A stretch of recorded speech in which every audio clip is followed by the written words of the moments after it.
Pessoal, muito obrigado aí pela presença por mais um seminário do PGCap. Hoje temos o prazer de receber o Denis Lobach, do ITA.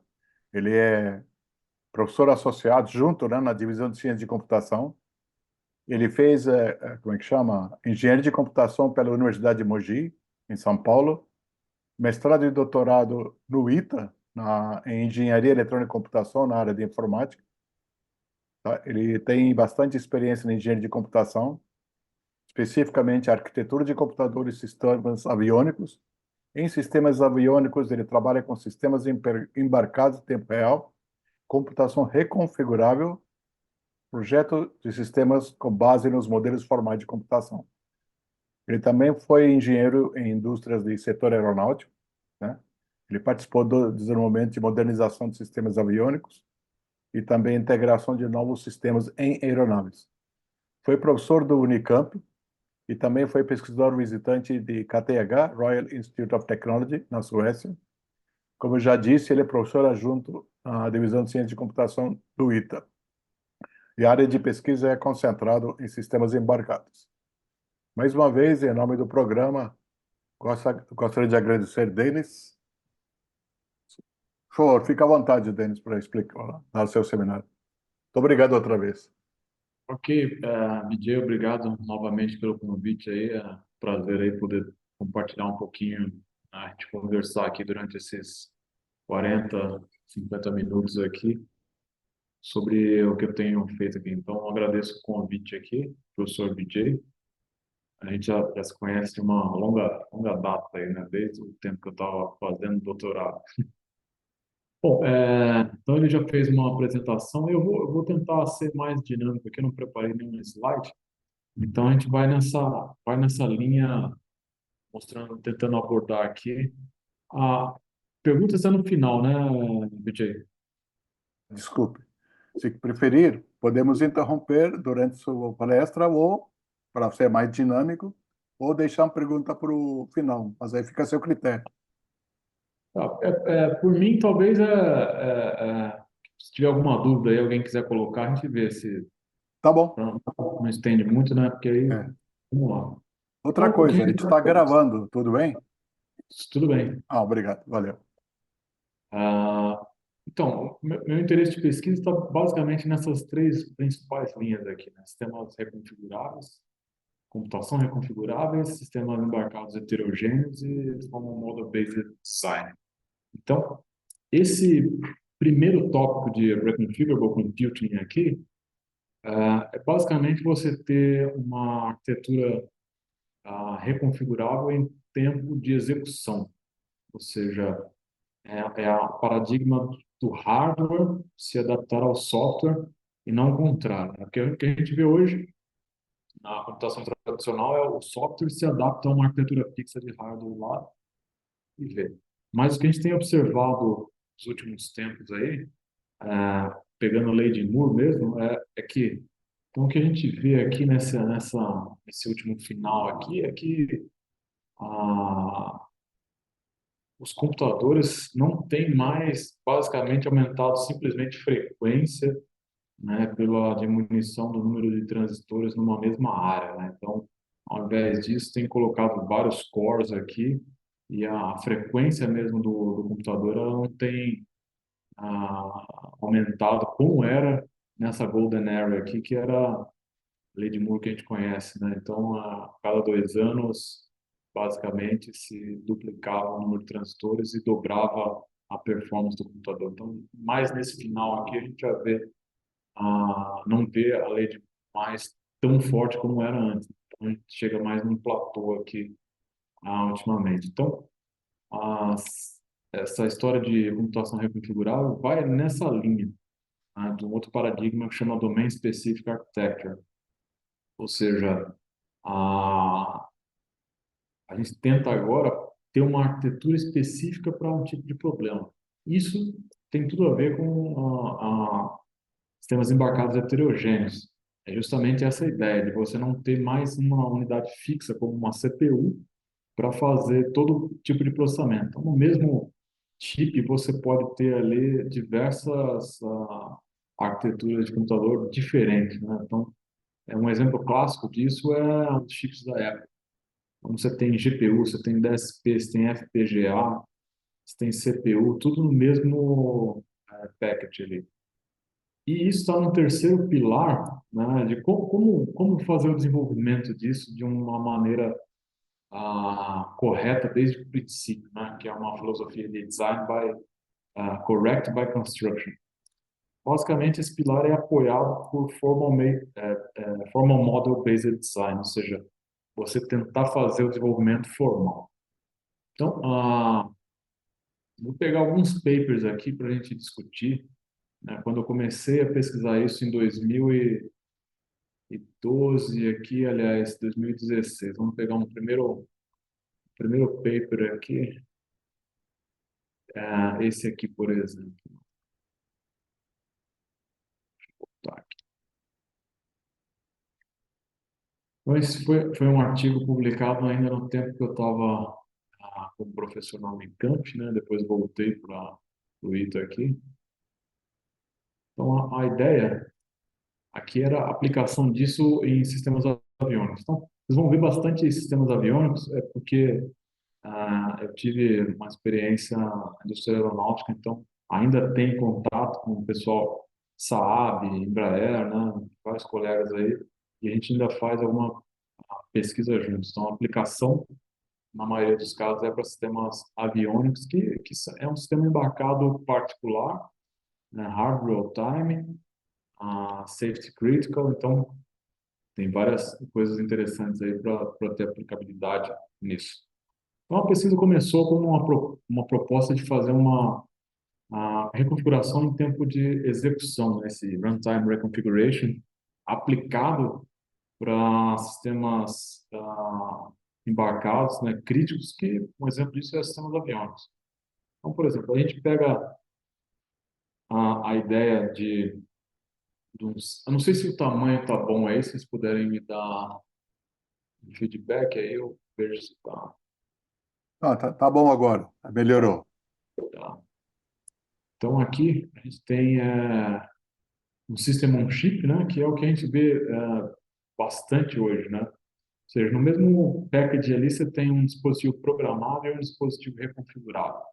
Dispositivo programável é basicamente a arquitetura fixa, né? Seja DSP, CPU, GPU. E dispositivo reconfigurável é basicamente o que tem hoje em termos de FPGA, tá? Então, essas duas classes aqui estão bastante comuns aí em System on Chip hoje.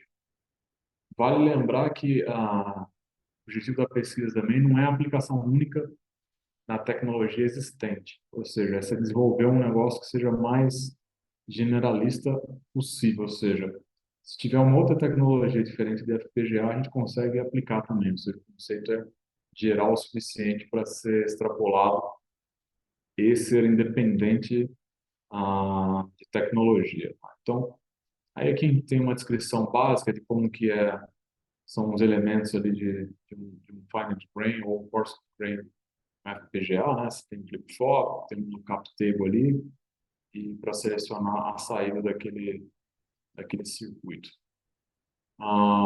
Modos de reconfiguração, vou passar mais rápido por aqui para chegar numa parte mais interessante, que é pegar uma figura aqui, foi a proposta de fazer isso, né, aplicado. Então, eu tenho utilizado, né, como prova de conceito o FPGA da Altera, que recentemente, ou não tão recentemente, foi comprada pela Intel, né, e passou a se chamar Intel FPGA. E recentemente eu soube que o nome Altera vai voltar, né? Então, teve uma passagem pela Intel, trocou o nome, mas vai voltar. Então, estou usando esses chips da Altera simplesmente pelo fato de a gente ter programa universitário, aí não ser cobrado nada de licença acadêmica, software, nem de hardware, né? Os kits aí a gente consegue com doação de programa universitário da Altera, né? Não ganho nada com isso, mas assim, não estou fazendo propaganda, mas é só para dizer o que eu tenho utilizado aqui e por que tenho utilizado isso. Então, a gente fez um primeiro experimento nessa placa aqui da Altera, tá? Mostrando que era possível fazer essa parte de reconfiguração em tempo de execução num sistema para ser aplicado, por exemplo, no sistema aviônico. Então, a ideia foi fazer ali aquela história de programmable device, reconfigurable device, você ter ali um dispositivo de software que comunica com um bloco chamado FPGA Manager, por sua vez, tem um barramento de comunicação dedicado aqui e capaz de comandar o que aparece naquela reconfigurable area. Eu não sei se o mouse aqui vocês conseguem ver também, só para saber se eu estou apontando aqui e dá para ver. Sim, dá para ver. Legal. É, e o diferencial desse trabalho aqui é que essa parte da reconfigurable area, a gente divide aqui em duas possibilidades de reconfiguração. Então, reconfiguração total, que é pegar toda a área de um FPGA e mudar de uma única vez, ou fazer reconfiguração parcial, ou seja, ter tantas partições quanto forem necessárias, e obviamente quanto couber no chip, mas você fazer a reconfiguração apenas de uma partição, e enquanto as outras partições aqui elas permanecem em execução. Então, com isso você consegue um grande atrativo disso é primeiro, você não precisa de todas as funcionalidades de um sistema rodando ao mesmo tempo, durante todo o tempo. Então, você consegue reutilizar uma mesma área de hardware aqui para ter diferentes funcionalidades. Né? Um exemplo disso é, vou citar um exemplo do aviônico. Né? Então, você tem, basicamente, ali o avião ele vai decolar, ou ele vai estar em cruzeiro, ou ele vai estar em pouso. Né?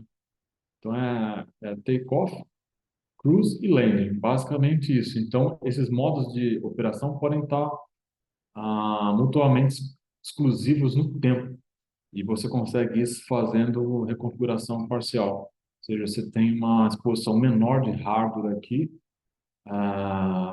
no tempo ali e reaproveitamento de um mesmo hardware ali com um conceito de reconfiguração parcial nas partições. Um exemplo de espaço, por exemplo, sistemas espaciais, é ter aquele hardware ali, ou seja, ser um hardware menor, né, em tamanho físico, você esteja, por exemplo, menos exposição à radiação.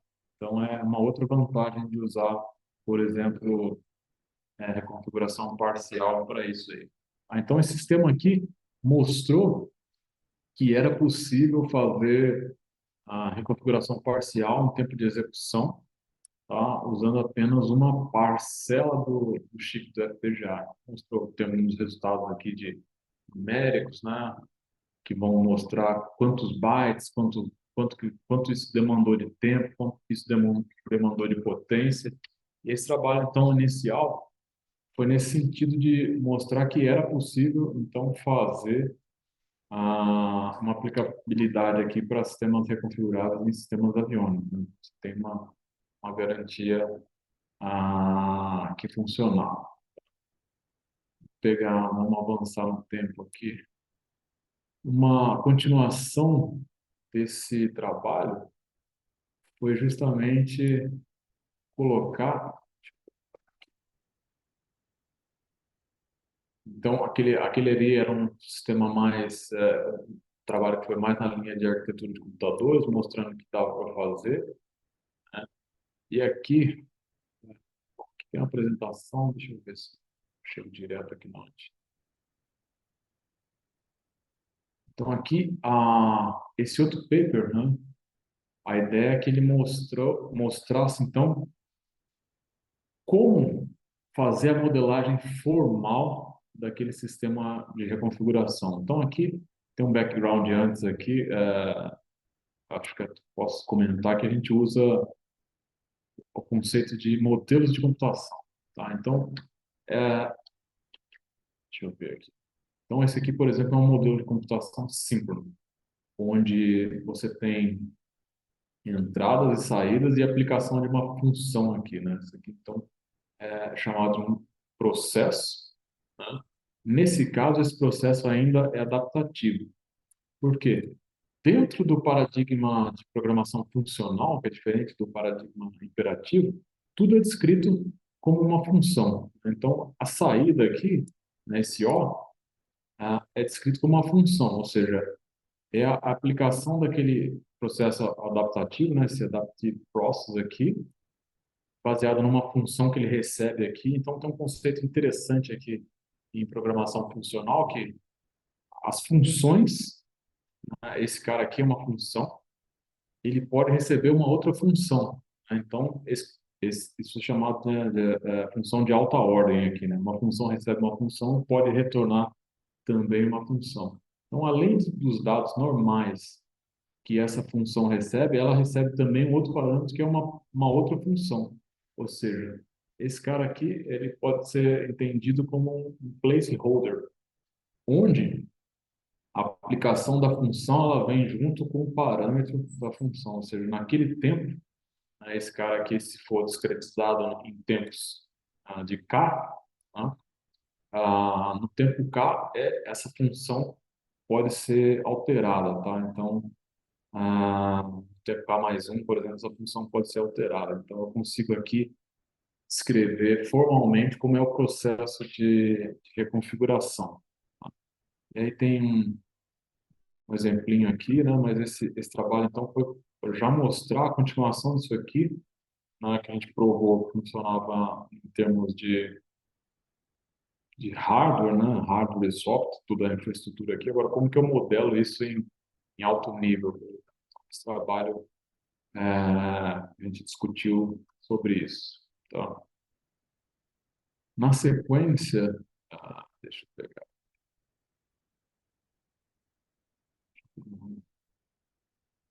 Na sequência, falando de outro trabalho nessa linha, é essa consideração aqui.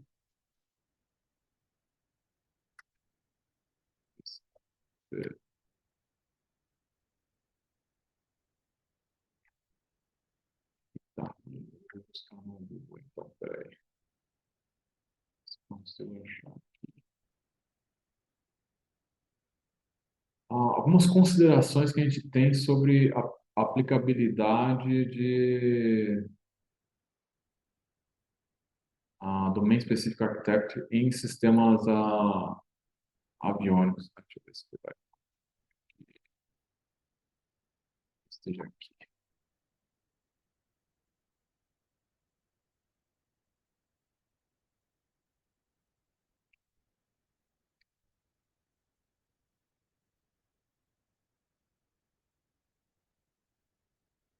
Então, que eu comentei no começo, né? Domain Specific Architecture, ou seja, hoje a tendência em arquitetura de computadores não é mais simplesmente a one size fits all. Ou seja, eu não vou usar CPU para resolver tudo quanto é problema, né? Então, eu vou resolver um problema com uma arquitetura que é de domínio específico. Então, eu vou tentar fazer uma adaptação do hardware.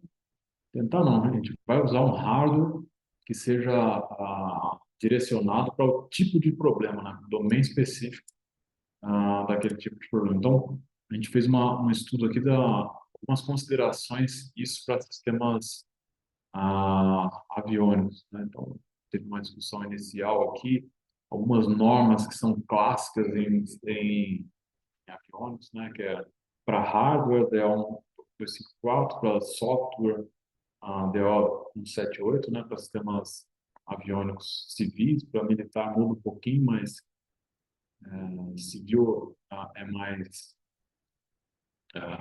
rígido, vamos dizer assim, o tipo de padrão que a gente tem que entender. Então, chegamos aqui numa conclusão que assim, é possível, então, também sistemas que são safety critical, e isso transcende para sistemas espaciais também, fazer a utilização de Domain Specific Architecture, né, visando a segurança no final das contas. Então, isso é apoiado por Reconfigurable Computing e à base de formal model. Então, dá para unir essas duas coisas aí e fazer a utilização, então, de DSA apoiado em modelos formais de computação e apoiado em sistemas reconfigurados. Seguindo aqui, então, passar para um outro trabalho aqui. Deixa eu achar. Esse aqui é interessante pelo seguinte. Ver se a gente consegue ver aqui.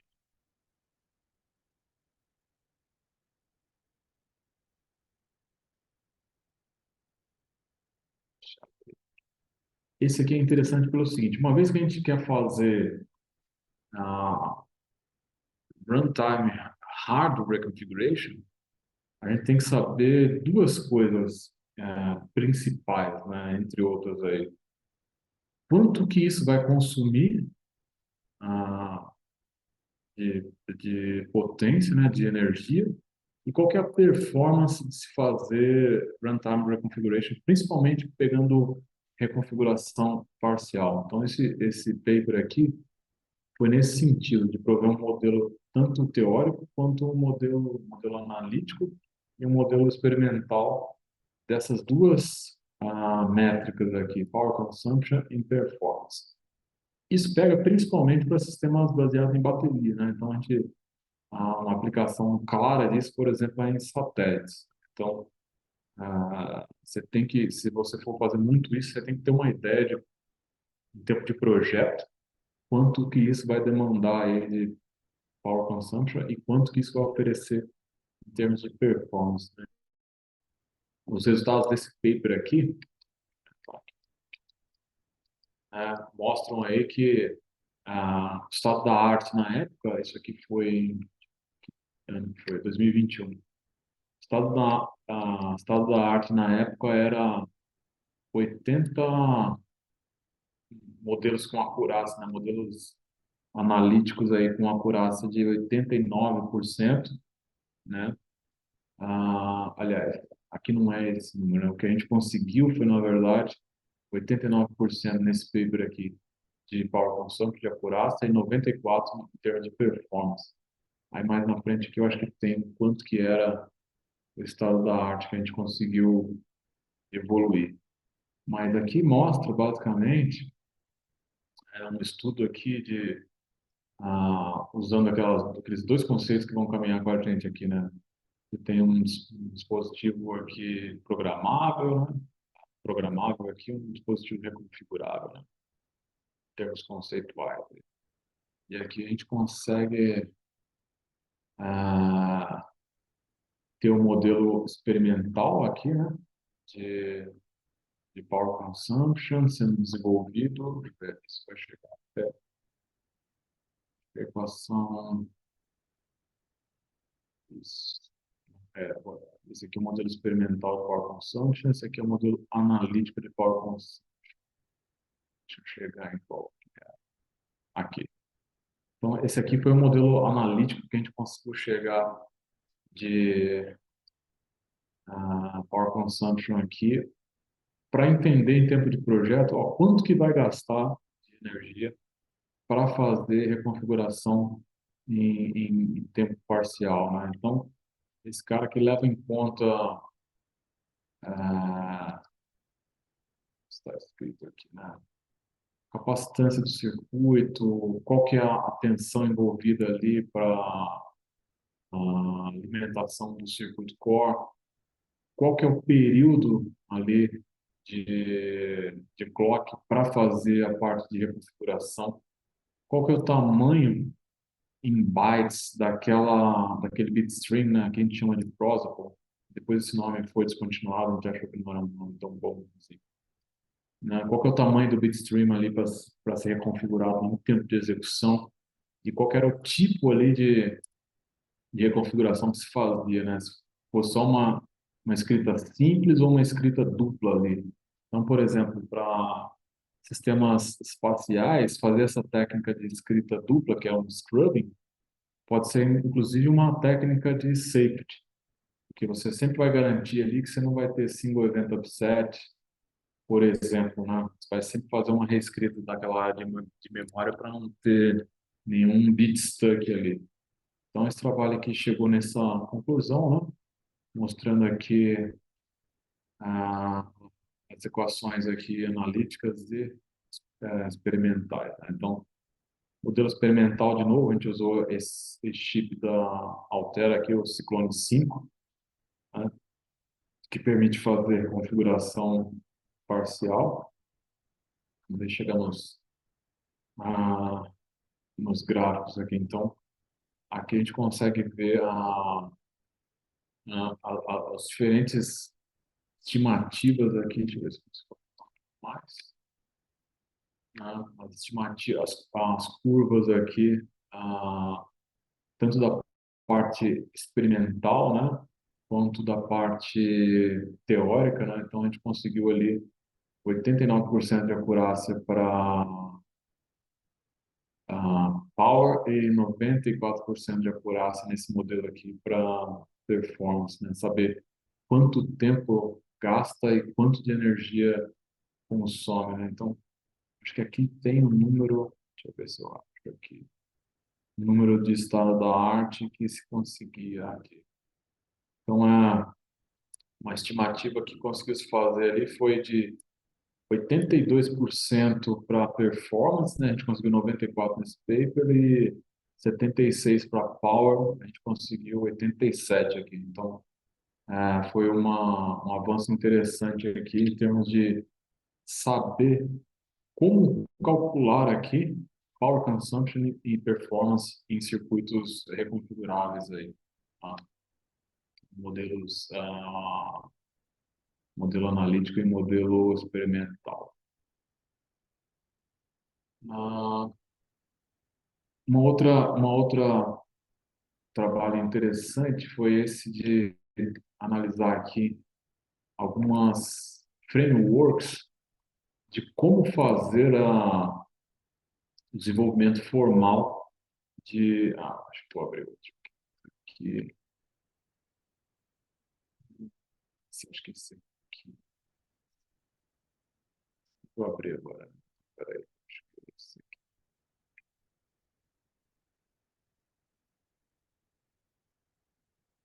Algumas ferramentas ali que a gente tem. Acho que não vou abrir aqui. Aqui abriu. Acho que dá para ver o paper aqui. Por aqui mesmo, versão internet. Deixa eu chegar numa... Bom, aqui. Algumas ferramentas que a gente tem, por exemplo, para fazer desenvolvimento formal. Uma delas é meio acadêmica, né, que a gente pesquisando aqui, chama Foresight, né, Formal System Design, e a outra Ptolemy. Essas duas são, a gente pode dizer que são as duas principais que existem aí nesse meio. Ptolemy é de Berkeley, já conta com bastante gente desenvolvendo isso há algum tempo já, só que Ptolemy não é feito com um paradigma funcional de programação. Ao contrário, Foresight já é feito com um paradigma funcional paradigma de programação funcional, ou seja, fica mais perto da matemática, né, de modelos formais, você especificar os seus sistemas e fazer com Foresight. Então, ah, a gente fez uma comparação dos dois aqui e a conclusão desse paper é que justamente para modelos formais a gente quer ficar mais próximo de paradigma de programação funcional do que paradigma imperativo que é usado no Python. Então a gente preferiu dar continuidade aqui com os trabalhos usando a Foresight realmente. E a história do Foresight tem esse grupo de pesquisa que a gente faz parte, né, que eu faço parte, que é um grupo de KTH, né? Vou fazer um jump. Foresight. Hum,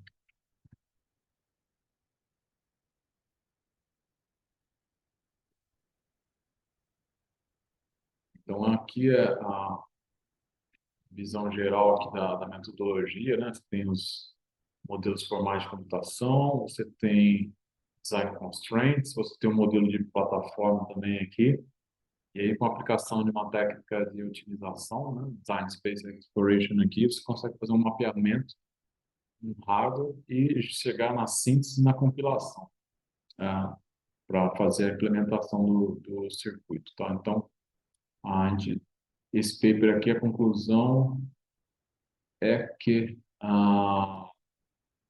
ficar mais próximo de uma linguagem funcional, como Haskell, que é o que a gente usa aqui, e Foresight, é melhor para fazer o desenvolvimento formal de modelos de computação, tá? Ah, aí tem um outro aqui que eu vou mostrar também. Tá, acho que eu vou chegar nesse ponto aqui já. Um último paper, na verdade, não um último, né, mas um que a gente conseguiu reunir todas essas. Aliás, deixa eu abrir aqui. Diferente. Conseguiu sintetizar todos esses conceitos, né? Isso aqui eu acho que deu mais de 5 anos de pesquisa até a gente chegar nesse fundamento aqui. Ah, junto com o pessoal do KTH também, né?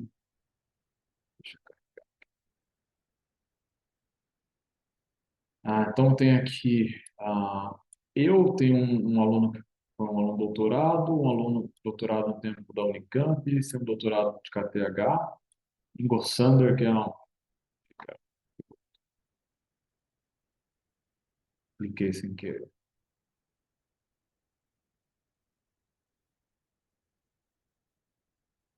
Ingo Sander, que é um full professor do KTH, e o Ingemar aqui, que é da indústria, né? Então, foi um paper Saab, é como se fosse a Embraer deles lá, né? Da Suécia. Então, esse paper aqui, a ideia foi a andar na direção de fazer um design flow sistemático para o desenvolvimento de sistemas embarcados, né? E aí essa figura aqui tem uma síntese bastante interessante do que é esse paper. Deixa eu dar um zoom aqui, eu acho que talvez o tamanho esteja bom, né, para enxergar. Então, a ideia é a seguinte: você começa fazendo em alto nível um modelo de aplicação, tá? Usando o modelo formal de computação aqui e fazendo tô no meio de usando o modelo formal de computação aqui e tendo uma ontologia que apoia isso, tá? Apoia esse desenvolvimento de alto nível aqui de um modelo de aplicação. Aqui, nesse domínio de conhecimento, a gente está preocupado apenas com a funcionalidade da aplicação que a gente está modelando, né? E essa ontologia de domínio aqui de aplicação, ela deriva de um sistema de classificação desses modelos, né, de elementos desse modelo da aplicação aqui. E do outro lado, a gente tem um modelo de plataforma virtual que vai dizer, por alguns blocos funcionais, como aquela plataforma funciona, em termos de ela é arquitetura fixa, é arquitetura variável, e assim como a modelo de aplicação, também tem uma ontologia de domínio para modelo virtual de plataforma. Por sua vez, também deriva um sistema de classificação de blocos funcionais dessa plataforma virtual. Então, com esses elementos classificados aqui do lado da aplicação e um outro conjunto de elementos classificados aqui, blocos funcionais da plataforma virtual, a gente tem uma série de regras de mapeamento onde se aplica aqui a elementos de modelo da aplicação para blocos funcionais da plataforma virtual. E isso resulta, então, num modelo viável de implementação, tá? Então, aqui ainda num alto nível de abstração, mas a gente pode ter ideia alguns exemplos aqui do ah, a gente consegue com isso. Então, vou andar um pouquinho aqui. Aqui tem uns conceitos de modelos formais, mas aqui falando um pouquinho da ontologia. Então, a ontologia basicamente define o que quais são os elementos, os tipos de elementos e o que significa cada elemento. Então, no mais alto nível, a gente tem a aplicação. Cada parte da aplicação ela vai ser uma procedure, ou vai ser um path, ou vai ser um valor, né? Então, a procedure ela pode ser um controlador ou pode ser um executor. E esse executor ele pode ser variável ou pode ser um executor fixo, né? Do lado de caminho de dados aqui, a gente tem um caminho de controle, tem um caminho de dados. E esses dados podem ser homogêneos e pode ser híbrido, né? E aí, em termos de valores, a gente tem uma informação ou uma função. Então, a leitura que a gente faz é isso aqui. Ó. Um elemento desse modelo de aplicação é uma função, que é um valor, né, que faz parte da aplicação. Né? Aquele caminho híbrido ali é um dado, né, que é um caminho de dados que é parte da aplicação. E a gente consegue aqui, com essa ontologia, você consegue mapear todo tipo de elemento que pode aparecer numa aplicação. Aí do lado da plataforma, a gente também tem a ontologia, né? Que basicamente ela divide aqui em elementos que são, aliás, em blocos funcionais do tipo estático ou do tipo adaptáveis, né? E aqui um terceiro elemento, um terceiro bloco funcional que é um pool de configurações, ou seja, as funções vão estar aqui, né, na aplicação. Todas as funções que vão ser chamadas aqui de configuração estão nesse lado do pool. Então, do lado estático, você tem uma interface, né, que pode ser uma interface de dados, uma interface de controle, alguém que executa aquela funcionalidade, né, tipo estático aqui, uma unidade de controle, né, alguém que gerencia, alguém que faz o despachamento aqui dos dados ou funções que a gente pode ter. E do lado adaptável, a gente pode ter interfaces adaptáveis, pode ter performadores adaptáveis e unidades de controle adaptáveis, né?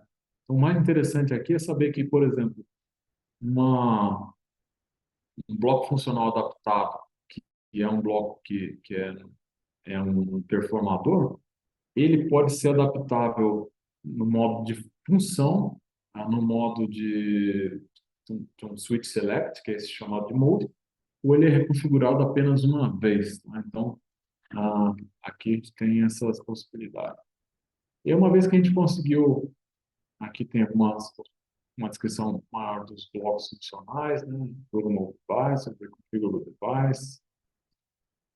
E uma vez que a gente tem, então, essas diversas classificações, a gente consegue ter essas regras de mapeamento aqui, que mapeiam a aplicação em os elementos da aplicação ali, em blocos funcionais de uma plataforma, né? O que dá aqui para a gente, então, uma plataforma viável, afinal.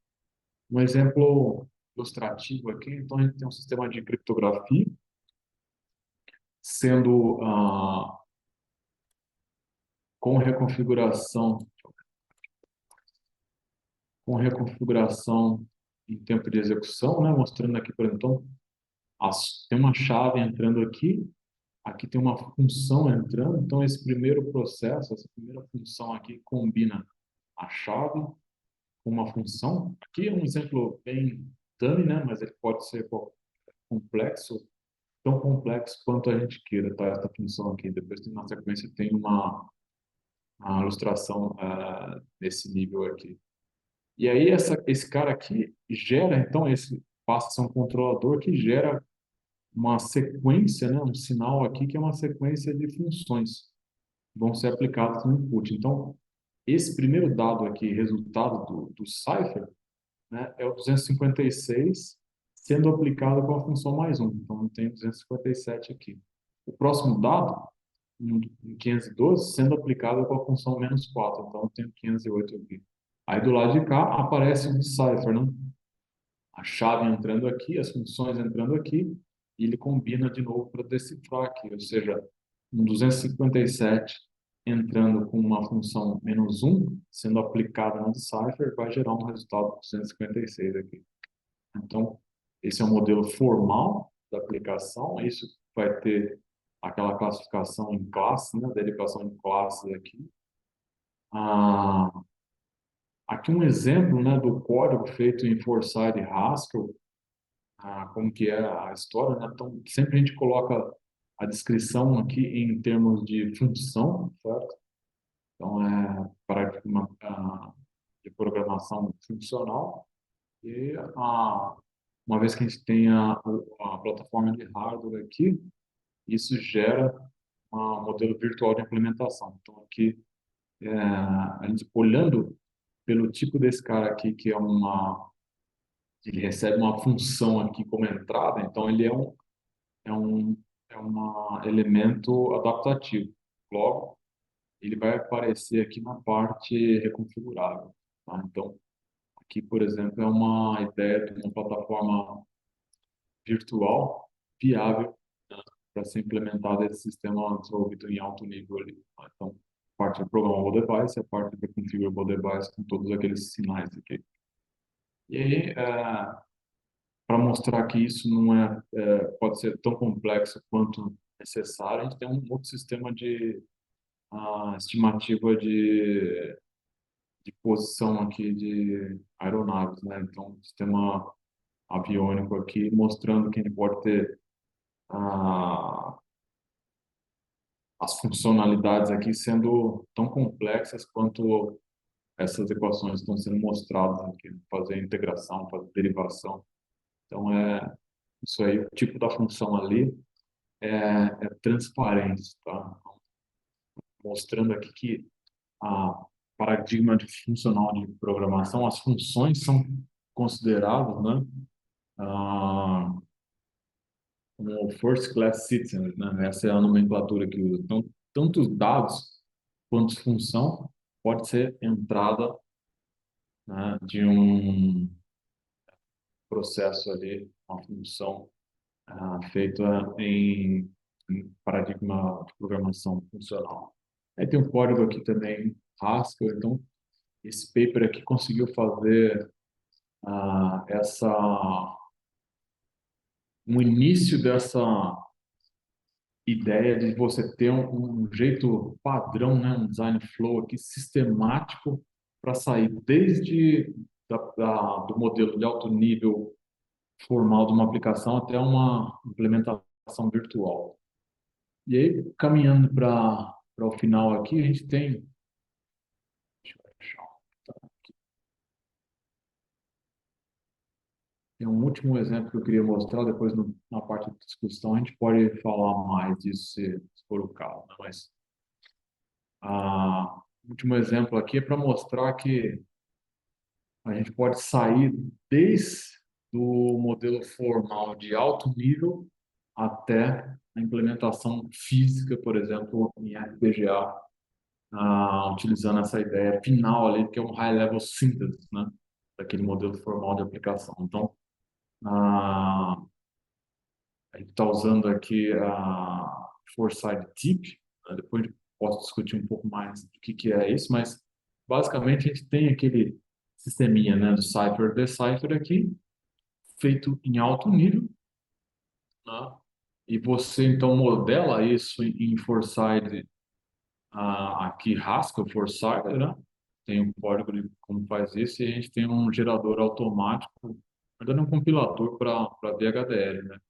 E aí baseado nisso você tem a síntese de um circuito aqui, descrito o RTL do circuito aqui, descrito, né, para ser embarcado já num FPGA diretamente. Então, a gente consegue sair aqui, né, do alto nível até baixo nível da implementação. Tá? Acho que a gente deu uma boa passada por aqui. Eu vou mostrar aqui só um GitHub que eu tenho, está na minha página aqui. Duas coisas que eu queria mostrar: um GitHub.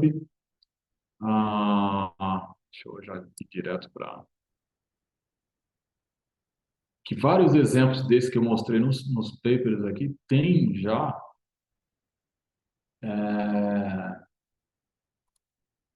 o código disponível no GitHub para ser replicado.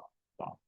Enquanto não abre, eu só vou destacar também um outro projeto que a gente tem em parceria aqui, que a gente tem um centro de pesquisa de engenharia que foi recém-criado aqui no ITA, né, chamado FlyMob, uma parceria com a FAPESP e Embraer, né? E nas linhas de pesquisa aqui a gente tem várias oportunidades de mestrado, doutorado com Bolsa FAPESP, então até peço uma ajuda na divulgação de vocês aí,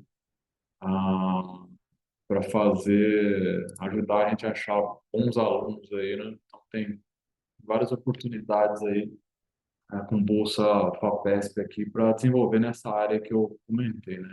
Então, se puderem contribuir nessa divulgação aí, tá? Então, voltando no GitHub aqui, tem vários, vários daqueles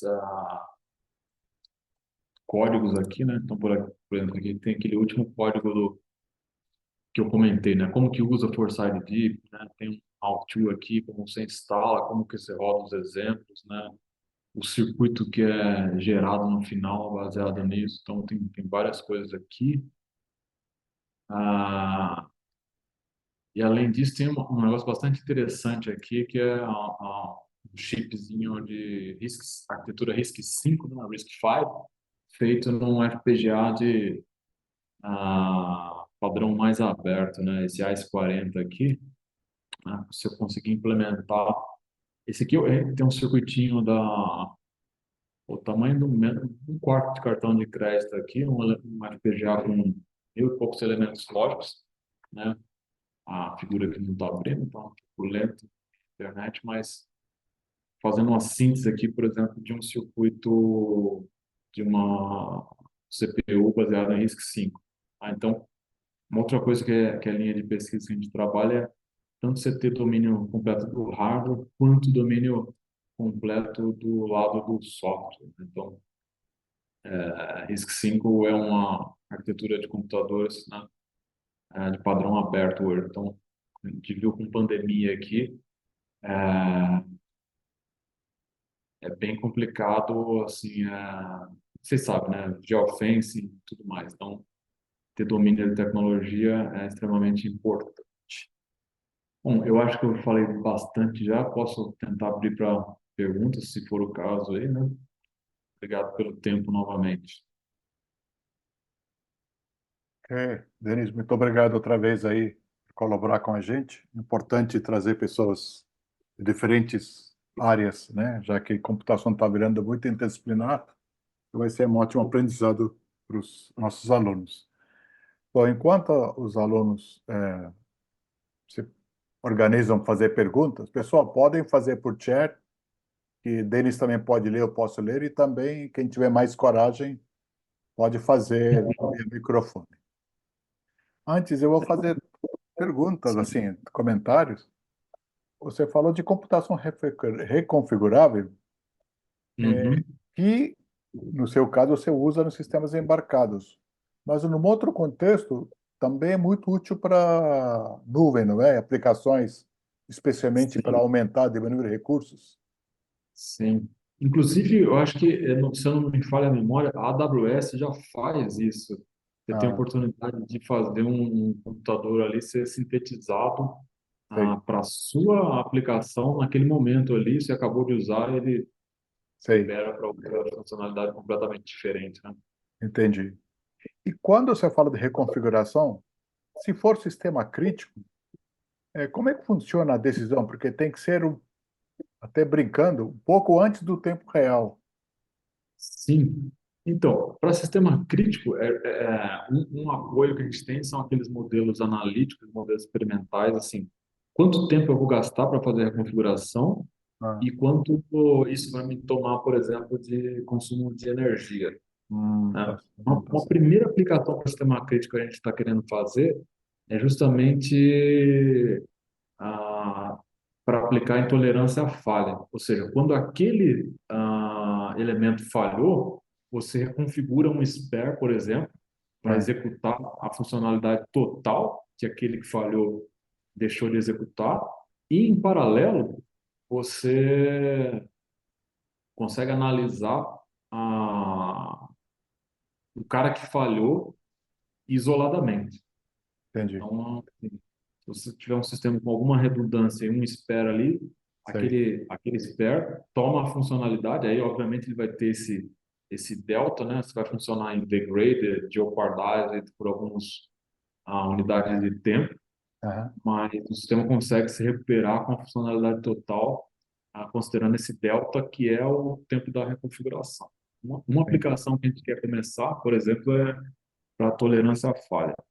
Sei. Outra questão que pode ser utilizada para já em sistemas aviônicos que é crítico, é hardware, uptime e tudo mais, é justamente ter o sistema reconfigurado em ground, né, que é antes de decolar, e as funcionalidades permanecem fixas até começar a se entender se isso é robusto o suficiente para ser executado em voo, né, ou pegar unidades menos críticas para começar, porque ah, sistemas aviônicos é uma comunidade extremamente conservadora, vamos falar assim, né? Sim, Então, sim. assim, Por causa da novas preocupação tecnologias, com. segurança, né? Tem que ter, né? Tá certo. Sobre você também falou de do processamento e processador de sistemas heterogêneos, né? Uhum. Aí, como é que... Porque aí, quando você fala heterogeneidade, tem que envolver muito interoperabilidade. Isso não tem overhead? Ou como é que o processador se vira? Sim, aí, hoje, deixa eu pegar um aqui, que você vê se já tem um perto aqui. Acho que vou pegar um aqui para mostrar aqui de 2016.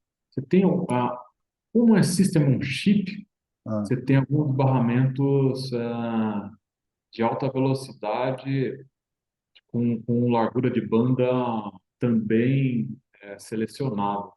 Então, ah, assim, ah, ainda tem essa possibilidade de fazer intra-chip ser aham, mais rápida do que você pegar chip e conversar com chip. Então, o heterogêneo vai estar de fato, né, em sistemas críticos, né, isso aí não é regra geral, mas o heterogêneo em sistemas críticos vai estar dentro do mesmo encapsulamento aqui, né? Então hum, você consegue diminuir um pouco essa latência aí, não é o ah, tá, ideal, mas intra-chip a comunicação é bem mais eficaz com barramento de alta velocidade aqui, né? entendi. Ah, do que off-chip. Tá, entendi. Legal. Ah, você também falou de modelos formais, né? Uhum, Eu vejo uma dificuldade da comunidade, por exemplo, eu trabalho muito com modelos formais de sistemas reativos, né? Máquina de estado, redes de Petri, state charts. Eu vejo, apesar de ter sintaxe semântica para facilitar a uhum. automação, né? A comunidade às vezes tem dificuldade de especificar. No seu caso, como você avalia isso? Você tem que ter uma pessoa muito dentro da área para poder especificar o modelo? Ou Então, a gente está tentando, né? Deixa eu pegar aqui, deixa eu ver se tem algum. Acho que esse paper aqui mostra, né, um exemplo de trecho de código aqui, onde você. Ainda existe uma certa resistência, né? Porque se falou formal, já cria um bloqueio inicial. O pessoal acha que é um negócio extremamente ah, então, coloquei nisso, acadêmico exatamente. e que não funciona para nada. Então, esse Ah, paper, a gente tentou mostrar isso, né? ah, Não, tá. isso aqui só funciona para toy example. Certo. Não, não Sim, é só para toy example, né? exatamente. Você começa a mostrar aqui que isso aqui é um toy example realmente, mas se a gente pegar aqui, ó, o código disso, tá ali, a gente define uma função, aquela função de mais, aquela função de menos ali, a Sei. sequência de funções. Então, assim, a sintaxe pode ser um pouco verbosa, um pouco difícil de entender Uhum. de primeira, mas ela não é um negócio impossível de ser feito. É, Então, aqui, ó, em 51 linhas, considerando um monte de comentários aqui, sei, você consegue especificar um sistema simples desse, formal, né? sei. Uma coisa que eu não comentei ali, que eu esqueci, esse aqui é um modelo executável. Ainda tem essa. Ah, tá. Então, eu Sei. consigo simular, ó. Então, tá aqui, ó, eu Entendi. consigo fazer uma simulação desse modelo para Ah, ver tá. se está certo. Então, ele é um modelo executável. E aí, Entendi. o pessoal, não, mas isso aqui só funciona para casos simples. Aí ele mostrou Sei, também um sistema de estimativa de posição aqui em três ângulos, né? sei. uma aeronave que dá para você fazer isso também, né? Então, sim, assim, ele fica mais complexo porque a natureza da aplicação é mais complexa. entendi, Então, entendi. tem o Haskell Foresight que a gente usa para tentar diminuir essa resistência, mas ainda existe um pouco realmente. Você falou Entendi. modelo formal, o pessoal acha que é um negócio que você tem que ser doutorado em matemática para fazer, Então, né? isso é porque eu vejo muito, especialmente pessoas de computação pura, né? Quando tem uma fórmula matemática já entrou em pânico, né? Para falar a verdade, eu também entrava em pânico, mas depois descobri não é um problema para resolver. Então, mas tá certo, o objetivo é realmente, o ideal é formalismo, o gap entre formalismo, desenvolvedores, até usuários para especificar, seria interessante, eu acho que é um tema muito interessante para, por exemplo, um cliente que não é computeiro, para especificar um modelo, é complicado, né? Aí a gente entende errado, ele explica de uma forma para o cliente, mas por isso que o É, formalismo pode ajudar. pode ajudar. E você ter um modelo executável, Ah, né? vai, sim, Pode sim. ficar bastante interessante também, né? Legal, legal, obrigado. Bom, tem uma pergunta do Flávio, ele gostou muito do trabalho, parabeniza o seu trabalho. Tem duas perguntas. Uma é quais são os avanços do uso do GPU em sistemas aviônicos? E a segunda pergunta é, além da proximidade dos modelos formais, quais são os ganhos do uso de programação funcional no sistema embarcado?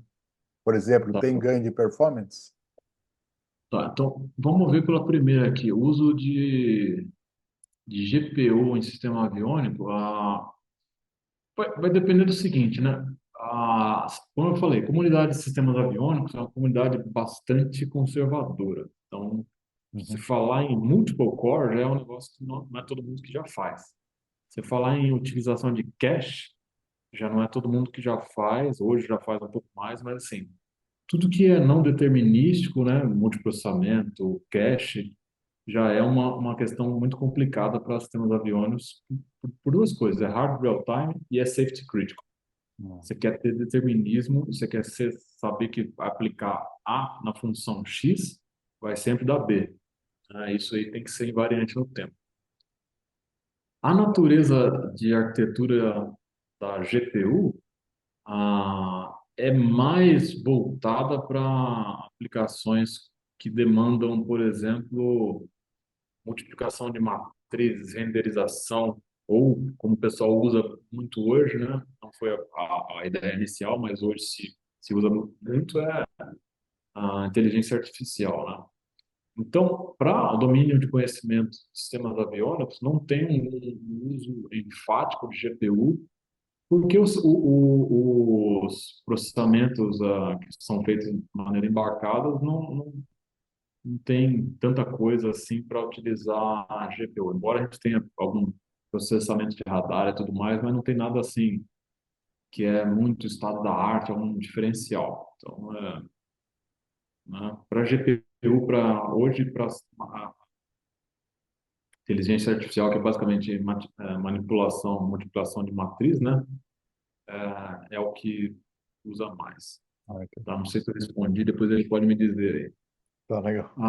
A segunda questão, a, o ganho de programação funcional para modelos formais é que você está usando uma ferramenta para descrever o seu sistema, você quer descrever alguma coisa formal, mais próximo da funcionalidade. Dá para fazer modelo formal com linguagem imperativa, tipo C? Tá. Você vai ficar mais longe na sua construção do que você quer fazer formal. Com programação funcional, paradigma de programação funcional, né, você tem o que é chamado de zero side effects. Você tem, se pegar uma linguagem funcional pura, como Haskell, né, você especifica uma função. Então, uma função é muito mais próximo do modelo formal do que fazer uma procedure em C, um método em C, que pode variar, então tem um monte de side effects. Então, o ganho é esse, você está muito mais próximo da formalidade do que o resultado final que você quer fazer, tá? Isso não só para sistemas embarcados, tá? A gente está falando de sistemas embarcados, mas não é puramente isso. Agora, sobre performance, como possivelmente como a gente viu nessa questão desse paper aqui, ou desse exemplo aqui, cadê? A gente começa, por exemplo, a desenvolver. Aí tem alguns níveis de abstração, ou seja, a linguagem funcional ela pode não ser a linguagem que vai ser embarcada. Então, a ideia de forçar deep é justamente isso. A gente começa num paradigma funcional de programação. Aqui, por exemplo, tem um código. Deixa eu abrir aqui. Na hora de mostrar, a internet ficou lenta. Mas você tem um código aqui que vai ser feito em alto nível, mas na hora de embarcar efetivamente, né, passando por aquela ideia da plataforma, do mapeamento e tudo mais, vai ter um processo de síntese ou vai ter um processo de compilação.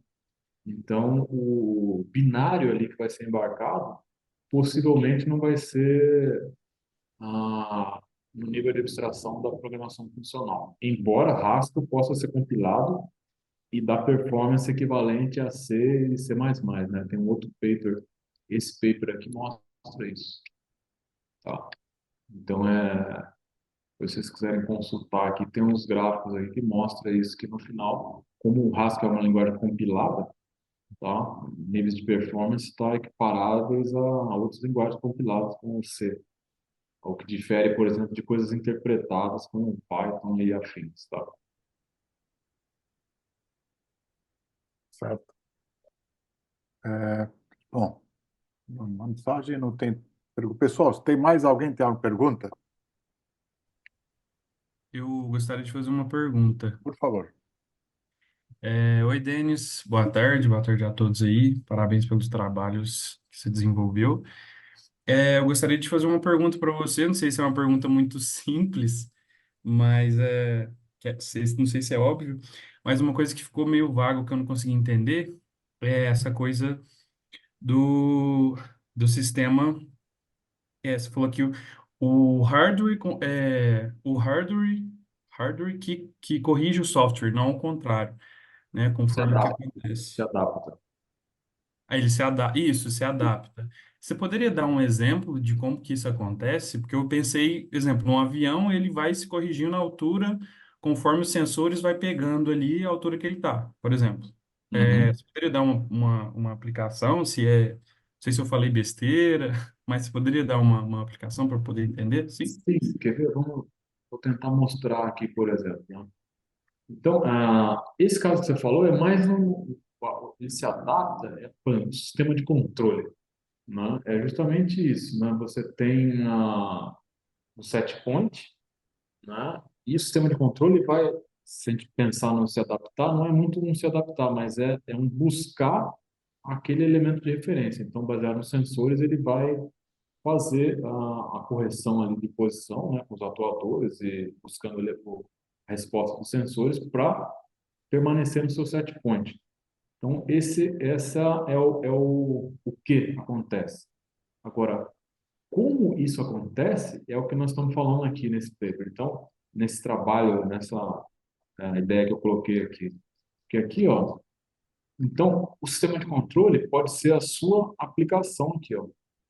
Ou seja, a gente discutiu aqui a função, tá? Então, quando a gente fala paradigma de programação funcional, a gente está interessado em discutir a função, tá? Agora, como isso vai ser implementado, né? Isso depende, então, de uma arquitetura de hardware. Aí entra a nossa parte aqui de plataforma ah, ah, de hardware, né? Que a gente chama de plataforma, modelo de plataforma virtual aqui. Olhando esse tipo de aplicação, né, você não tem nenhuma mudança ali o sistema de controle não mudou, tá? Então, eu posso dizer que o melhor hardware para isso, né, em termos bem puristas, bem simplistas, para dar um exemplo aqui, é um hardware de arquitetura fixa, porque a minha função não mudou com o tempo. Agora, se eu falasse de um sistema de controle que, no modo chão, meu sistema de controle é um PID, e no modo voo, meu sistema de controle é um H infinito, por exemplo, então eu mudei a função do que executa no tempo. E aí, de novo, a gente discutiu aqui a aplicação, discutiu função. Agora, aí a gente começa, para executar essa função, qual que é o melhor jeito? Ah, bom, se eu mudei a função, eu posso mudar o hardware que executa aquela função, porque ele é mutuamente exclusivo no tempo. Então, para o sistema de controle ali, ele vai ser, então, alguém que vai entrar numa plataforma reconfigurável. Eu vou usar o mesmo hardware para resolver PID e vou usar em outro tempo esse mesmo hardware para resolver H infinito. Então, o hardware se adaptar ao software é isso. A natureza da aplicação é que vai mandar qual é a melhor plataforma para executar isso aí. Não sei se foi claro. Entendi. Não, consegui entender, sim. Legal, bacana. Obrigado. E em tempo de execução, né? Ou seja, com o sistema rodando na prática, né? Você não para, desliga, não, é rodando em runtime. Entendi. Legal. Obrigado, viu, Denis? Obrigado aí pela questão. Pessoal, tem mais algum comentário, pergunta? Ok. Denis, mais uma vez, muito obrigado pela sua participação. Foi Legal, importante obrigado de novo pelo convite participar. aí, foi um prazer. Fica o Eu que meu contato agradeço. aí, Vamos você manter tem contato e assim que o Rafael terminar de editar o vídeo, ele vai te mandar o link e tem um certificado da sua participação, tá bom? excelente. Obrigado de novo aí pelo convite. Muito obrigado, Denis. Até mais aí. Até Pessoal, mais. muito obrigado. Até semana que vem. Não.